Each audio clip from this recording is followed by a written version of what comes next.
Hi everyone, thanks for tuning in. We are going to wrap up breathing in this week's core tip.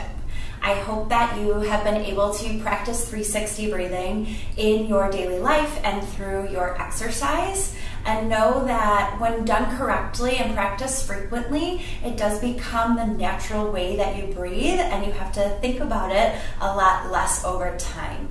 But be patient with yourself, it is a practice. What happens though when you get into more intense exercise or you get into more advanced poses? For the majority of us, what we see is we revert back to the tendency to hold our breath. And all breath holding is going to do is build abdominal pressure, intra-abdominal pressure, and that's going to push out on your belly and down on your pelvic floor.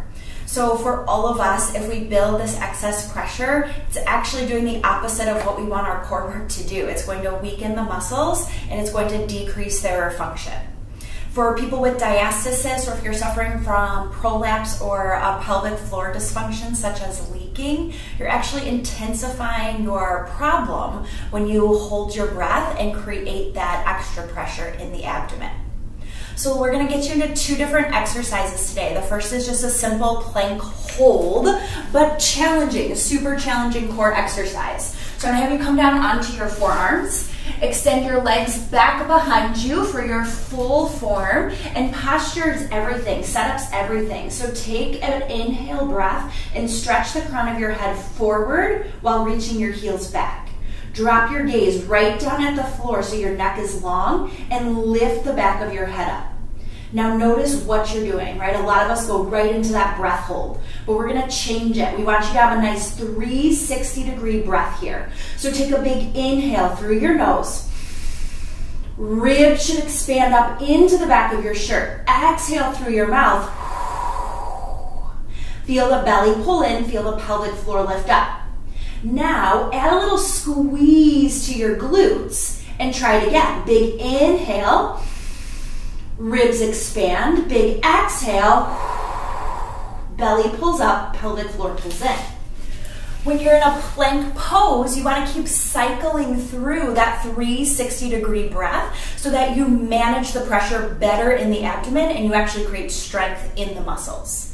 The same is true for a traditional sit-up, if you will, or roll up. So we're going to start you sitting up nice and tall. You're on your sitting bones. You can feel them underneath you. Let's reach your hands forward. And we're going to inhale to roll down one vertebrae at a time. Inhale, roll back. So you see a curvature happen in your spine. One vertebrae at a time, you're down just to those shoulder blades. And then use an exhale breath to come up one vertebrae at a time. Again, inhale, roll back. Exhale, lift up. So the breath is going to help you to build the muscular strength. Now remember, these are advanced exercises, these are advanced poses, so check yourself in them. If you're noticing any bulging, if you're noticing any leaking, any pelvic pain, any prolapse symptoms, then we need to take a step back and we need to go back to the basics and build your baseline strength through different means before we get you into these challenging poses. And remember, it's a practice. It's about getting stronger one day at a time. So be patient with yourself, be patient with your body, wherever you're at today, wherever you are starting, and be grateful for that starting point. Build from there. If you have specific questions, you want to talk about your body or some of the things you're experiencing specifically, then reach out to me. I'd be happy to have that conversation with you and get you on the right path.